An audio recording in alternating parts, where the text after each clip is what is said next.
जे नाज़रीन त मां तव्हांखे ॿुधाईंदो हलां त जीजल सिंध इंसाफ़ टीवी न्यूज़ में त तव्हांखे मां ॿुधाईंदो हलां भूरल छह जिलनि ते रोज़े दी पोएं हिसे ॾे बैक साइड में मौजूदु आहियां। तव्हांजी रोज़े दी पोएं हिसे न तव्हांजी विज़िट कराए रहियो आहियां, ॾेखारे रहियो आहियां त किथां सीमेंट बि छणी वियो आहे, सिरियूं बि ॻड़ी वियूं आहिनि। कीअं में रोज़े जी ज़बूत हालत आहे, बरसाति में बि टिमी रहियो आहे। ऐं हिन जी शहर न हूंदे, वसाऊं न हूंदे त इथो नज़ारतमंद ऐं मुरीदमंद बेज़ार थी चुका आहिनि ऐं नथा अची सघनि। अहिड़ी हूंदे रोज़े दी न मिठे पाणी जी फराहमी हूंदे, न वरी बिजली जी, न वरी गैस जी। अहिड़ी शिकायत लॻाईंदे मुरीद मीडिया सां ॻाल्हि ॿोल कई आहे त अंदरूनी त अहिड़ी ॿारहारी झंग ॿेलो बणिजी चुको आहे। कंहिंजी रोज़े दी न हुजण करे ऐं दरगाह जा गादी मशीर सैयद यासीन शाह इथं नथा रही सघनि ऐं कीअं इथो हुन 4 गादी मशीर आहिनि, किथे हुननि खे इथं रहण जी का सहूलियत मुयना कान्हे ऐं उहे इथं रोज़े जी सफ़ाई ऐं सुफड़ाई ऐं किथां रोज़े जी ज़बूत हालत आहे त 5 सालनि जे अंदरि चूंडल नुमेदा ऐं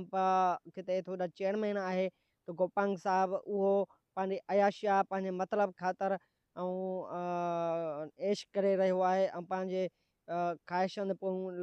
लॻी रहियो आहे। पंहिंजे अलाह जे पाक कलाम खे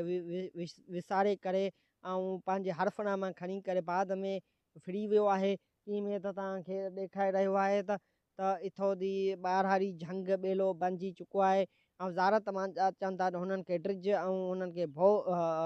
थी रहियो आहे, ड्रिज ऐं ॾकण लॻा आहिनि। कीअं हुननि जो चवणु आहे त इथो जी सहूलियत न हुजण करे, मिठे पाणी जी न फराहमी हुजण करे त अहिड़ी सूरत हाल लॻी पई आहे। असां 2-3 दफ़ा इथो जे लूसी चेयरमैन खे चई चुका आहियूं ऐं इथों जे किथे ज़िले सदर आहिनि की में हिज़बला ख़ान, कमरदीन ख़ान गोपांग ऐं की में मीर नादर ख़ान मंगसी ऐं MN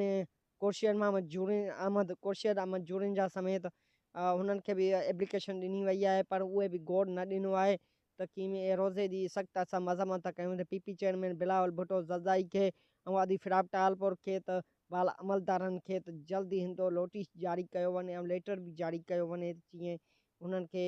पाबंदी सां त हुननि खे पैसा ॾिना वञनि त जीअं हिन जो तामीयाती कम बि थी वञे, रोज़ो शही बि ठाराए ॾिनो वञे ऐं ललका ऐं वाशरूम ऐं इथो आले पलेस्तर बि तव्हांजे साम्हूं आहे त प्लेटफॉर्म ते ऐं वॾे वज़ीर सईद मुराद अली शाह खे इहा दरख़्वास्त आहे, एप्लीकेशन आहे त जल्दी हिन गौर ॾींदा, वीचार ॾींदा ऐं हुननि खे भरपूर हिन दरगाह शरीफ़ खे विज़िट कंदा ऐं पंहिंजी जल्दी हिन जो तामीयाती कमु कराईंदा। इहा शिकायत अहिड़ी असां आदि फिराब टालपुर ऐं PP चेयरमैन बिलावल भुटो ज़रदाई हासिफ़ आई ज़रदाई के सदर साहिब खे मुतालबो आहे जल्दी हिन में गौर कयो वञे।